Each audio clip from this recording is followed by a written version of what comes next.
ராகவேந்திரருடைய மடத்துக்கு பக்கத்துல ஒரு கிராமம். அங்க ஒரு 3 பேர் பஸ் ஸ்டாண்ட் இருந்தாங்க.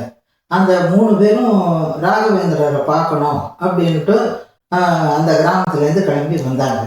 வரும்போது மடத்துக்கு போகிறதுக்கு முன்னாடி குளிச்சுட்டு போவோம்ட்டு நல்ல நடு ஆற்றுக்கு போயிட்டு இவங்களுக்குள்ளேயே பேசிட்டாங்க. ரொம்ப மெதுவான குரலில் பேசிட்டாங்க. இருந்தாலும் யாருக்கும் கேட்டக்கூடாதுன்ட்டு என்னடா பெரிய இவர் எதிர்காலமே தெரியுங்கிறா, அதை பண்ணார் இதை பண்ணார், அவரை ரொம்ப புகழறா, அந்த அளவுக்கு அவர்கிட்ட என்ன இருக்கு, இவங்களா அவரை ஒரேடியாக ஏற்றி விடுறாங்க அப்படின்னு சொன்னார்.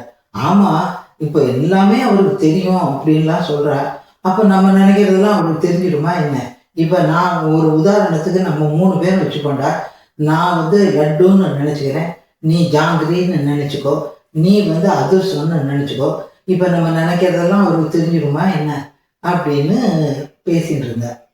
பேசிகிட்டு இருக்கச்ச ரொம்ப தூரத்தில் இருக்கான், கிட்டக்கையில் ரொம்ப தூரத்தில் ஒரு சின்ன பையன் ஒரு ராகவேந்திரருடைய துணியை கையில் எடுத்துகிட்டு துவைக்கிறதுக்காக எடுத்துன்னு வரான். அவன் உடனே இந்த இதில் தண்ணியில் போடுறதுக்கு முன்னாடி அப்போ சொன்னான், நீங்கள்லாம் சத்தமாக சொன்னால், நீங்கள்லாம் சீக்கிரம் குளிச்சுட்டு போங்க மடத்துக்கு, நீங்கள் கேட்ட எல்லாமே கிடைக்கும், லட்டு ஜாங்கிரி அதிரசம் எல்லாம் கிடைக்கும்னு. அவங்களுக்கு ஒரே ஆச்சரியமாக போயிடுது. என்ன இது, நம்ம இங்கே ரொம்ப தூரத்தில் இருக்கோம், நம்ம மனசுக்குள்ளே நினச்சிட்டு மெதுவாக பேசிக்கணும், இது எப்படி அவனுக்கு கேட்டது அப்படின்னு சொல்லிட்டு அவங்க திரும்பி வராங்க. இவன் அந்த துணியெல்லாம் துவைச்சி பிழிஞ்சு வச்சுட்டு அவன் நடு ஆற்றுக்கு குளிக்க போகிறான். 2 பேரும் எதிர. அப்போ இவ கேட்டா, நீ என்ன சொன்ன அப்படின்னு இந்த 3 பேரும் அவங்ககிட்ட கேட்டான். நான் எதுவுமே சொல்லலையே, நான் என்ன சொன்னேன், நான் இப்போ தான் வரேன் குளிக்கிறேன் அப்படின்னு சொல்லிட்டு குளிக்க ஆரம்பிச்சிட்டான். குளிச்சுட்டு இவன் திருப்பி வந்தான். இவாளுக்கு ரொம்ப ஆச்சரியமாக இருந்தது. அங்கே கரையில் நின்றுட்டே இருக்க திருப்பியும் அந்த துணியை கையில் எடுத்துட்டான். எடுத்துட்ட உடனே, ஏன் நின்றுட்டு, போங்க மடத்துக்கு போங்க, எல்லாம் கிடைக்கும் அப்படின்னு உடனே சொல்லிட்டு அந்த பையன் கிடுகிடுன்னு போயிட்டான்.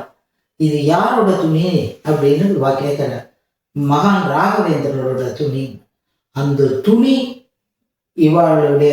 அவருக்கு தானே தெரியுமான்னு கேட்டா, அந்த துணி அவனுடைய கையில இருந்த போது அவனுக்கு தெரிஞ்சது என்ன நினைக்கிறாங்கிறது. அந்த துணி இல்லாம இவன் குளிக்க போனபோது தெரியல.